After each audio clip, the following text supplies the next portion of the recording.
Hello and welcome everyone to another Comic Movie Marks video. We switch sides. Whoop, whoop, whoop. I'm on the east side, I'm on the west side. I'm on the east bank, I'm on the west bank. Saying exactly the Mississippi. Great movie. But anyways, another great movie we're going to be talking about is the glorious Snyder Cut. Zack Snyder's Justice League, the director's cut. I don't know what to call it. Zack Snyder's Snyder Cut of Snyder Cut is Justice League. There we go. Exactly. Hashtag. We just saw the Snyder Cut panel and obviously the trailer that came with it, but we're going to start with a little bit of controversy that happened this morning. The trailer was leaked online on YouTube on a tiny channel, just randomly full HD. It wasn't like it was somebody that copied it from their phone or something like that. It was in HD and it was put up this morning.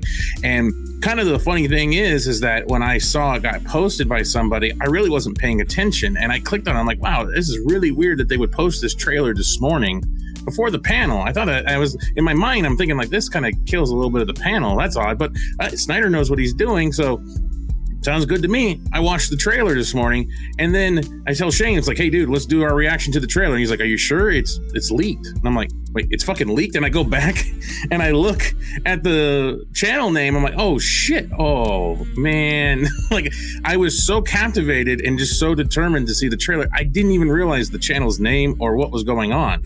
I thought it was the trailer was posted. I thought that's something that WB or DC Fandome was going to start doing this morning, was start dropping the trailers and then the panels came. Thought it was just some weird thing that they were going to try to do. But it turns out, unfortunately, it was leaked. And it sounds like some things were also leaked for the Batman as well. But this really sucks. I really would have liked to seen the trailer for the first time when the Snyder panel happened, like it was meant to happen.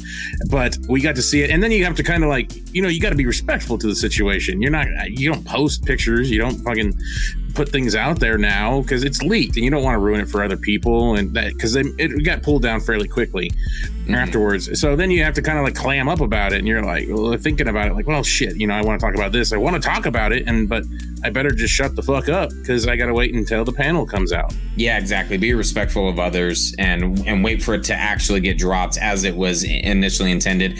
I did not think what we saw on YouTube was going to be the real thing.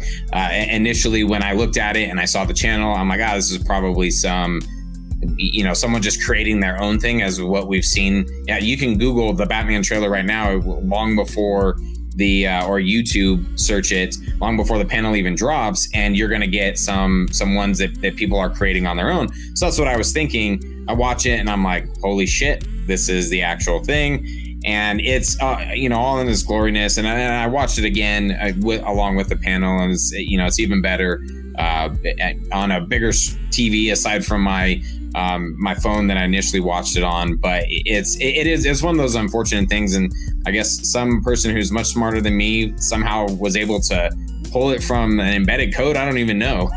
I'm not sure exactly how all that works, but they were able to access a full HD version of the trailer. And yeah, the HBO Max one too, specifically, because if you watch the panel, it didn't have the HBO Max logo at the bottom when he did it. This one was the HBO Max, so it had the one that was leaked had the HBO Max logo on the bottom right corner. So this was obviously the one that was planned to put on the HBO Max YouTube page and also on the Twitter and other social media accounts. This was the planned one. So somehow it got leaked out. So that's unfortunate. And I don't know if it's somebody playing shenanigans or whatever it could be. I don't know. At first it felt like that was very purposeful. Like that was deliberate, that somebody was trying to maybe deflate some of the energy that people had into it. But I think I don't know if it necessarily backfired, but then like Snyder's name started trending way before the panel ever came about. Like, it's like the Wonder Woman 84 panel is going on, but Snyder and Release the Snyder Cut is trending.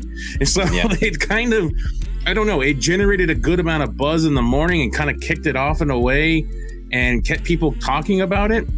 So I guess it reminded me, for our wrestling fans who follow us, it really reminded me of the time when WCW tried to ruin Mick Foley winning the championship. And because they did that pretty frequently, and everyone then turned channels and the ratings kind of blew up for Raw, for Monday Night Raw. It kind of reminded me of that. Like, it did feel like it was sabotage, like someone just trying to be a dick and releasing it early. And in turn, it actually just kept the momentum and built more momentum for DC Fandome, for Zack Snyder. Zack Snyder's trending on Twitter and everything. And to me, it seemed like it was the complete opposite. Like, more momentum was gained from that than not doing it, I guess, or whatever the intentions may be. I guess the negative things would be, and I think Stephen Colbert brought this up, is that now a trailer that hasn't even been produced yet, people are already making criticisms about. Scott from Forbes already tried his thing, and Snyder shut him down on Twitter pretty damn hard. Yeah, it was quite magnificent. And unfortunately, people are saying that it's still the same movie. And we had a couple comments like that. Oh, it's still the same movie. You Stevie Wonder looking motherfucker. How can you say that anything like that is remotely the same? Like the color palette, the way it looks, everything is sharp and crisp. Especially, don't watch it on your phone. Watch it on a very high definition screen. It just looks so polished. It looks so good. The choice of song, and I think that song really, is for the fans of like, hallelujah, it is here. The cut that you've been demanding for so long is here. It's not really supposed to be rhythmatic with what the movie is showing you. It's supposed to be a song for you as the fans, showing us all those deleted scenes, most of the characters that were cut out, like Kiersey Clemons, Iris West. Yeah, these characters are back, and this is Zack Snyder's Justice League. And one of the things I thought was kind of cool is, this dude's so meticulous with the little things that he tries to do. But in the background to the right, you just see this nice little placard that says Zack Snyder's Justice League. And he just has it posted up there because, unfortunately, with this one, we did not get an official title yet. There's a lot of hashtags, and the panel was called the Snyder Cut of Justice League, but no official confirmation yet of what the title will be. So obviously, legal stuff is slow as hell, and we're not going to get to know that title anytime soon. Yeah, I thought in terms of song choice, initially when the trailer starts playing, I'm like, that is a very odd choice for a trailer.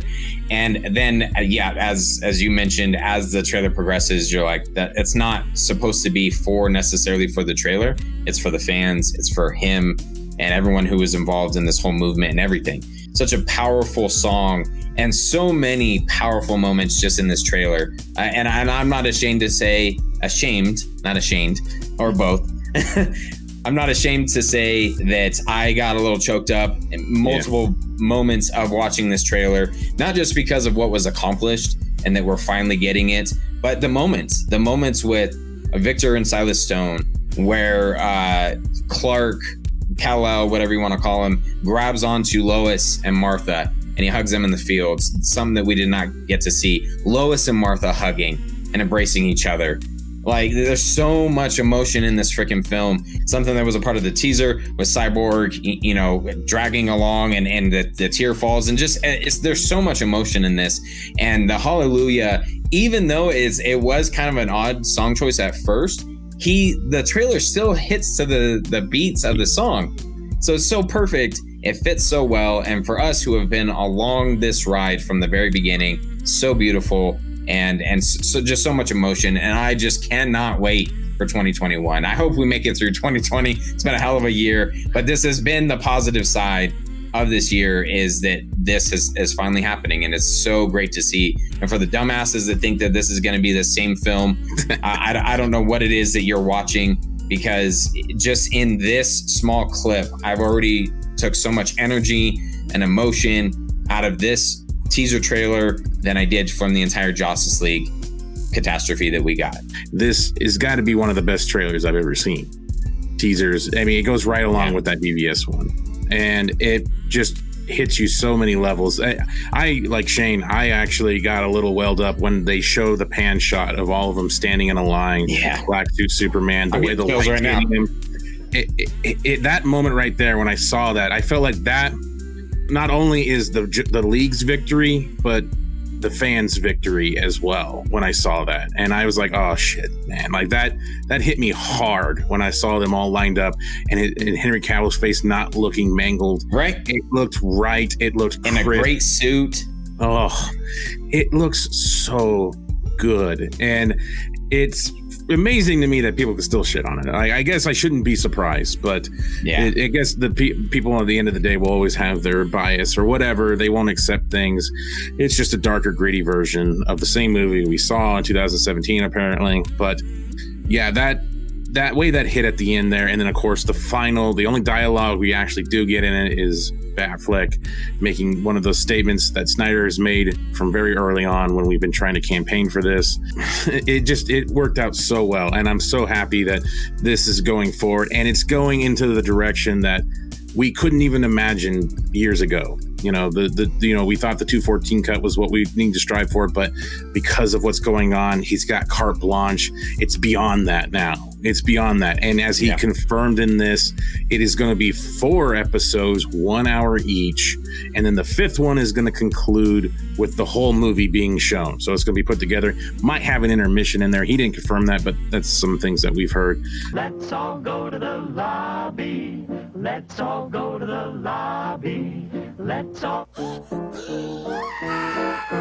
And also for our international fans, which I think we are the world famous comic movie mark. So we have international fans. He stated that they will find a distributor for this movie if HBO Max isn't in your country at the time. So for anybody that's been panicking, if you're in Australia, China, or in that weird ass place called California, they will find a way to get you HBO Max or at least distribute this movie to you. Ha ha, very funny, motherfucker. I hope people appreciate JusticeCon because in this, the questions weren't necessarily the greatest thing, but we got to see the League, and I like seeing Ben Affleck talking about who's your favorite DC superhero, and he's doing the nice little wink to it. That's going to be a great gif. I can't wait to get that one. And of course, Ezra Miller, who we just saw on the Flash panel, looked completely different on this one. Not so homeless looking, just long hair, still hippie, but not homeless like he did in the Flash panel. Right. So shaved. He cleaned up a little bit for this one. Yeah. Snyder did a great job. I thought it was fun. His hair looked great. That's one thing that I kept staring at. I don't know why, but his hair looked great. It did indeed. I'm very jealous of that hairline. Wish I had the same resources, but I think I was jealous of that hairline too. I actually really enjoyed what Gal Gadot had to say about Snyder and really just praising him and recognizing the casting of her, how it was so life-changing. We've heard that from multiple cast members, so it's cool to see her just reiterate some of the same stuff of recognizing how he changed her life and impacted. Is real cool, especially when you tied in with the emotional trailer and everything like that. It's just an emotional panel, which was awesome. All right, that will wrap up us talking about the Snyder Cut panel. Next will be the Batman panel. Can't wait to see what happens with that and Matt Reeves. In case I don't see you. Good afternoon, good evening, and good night.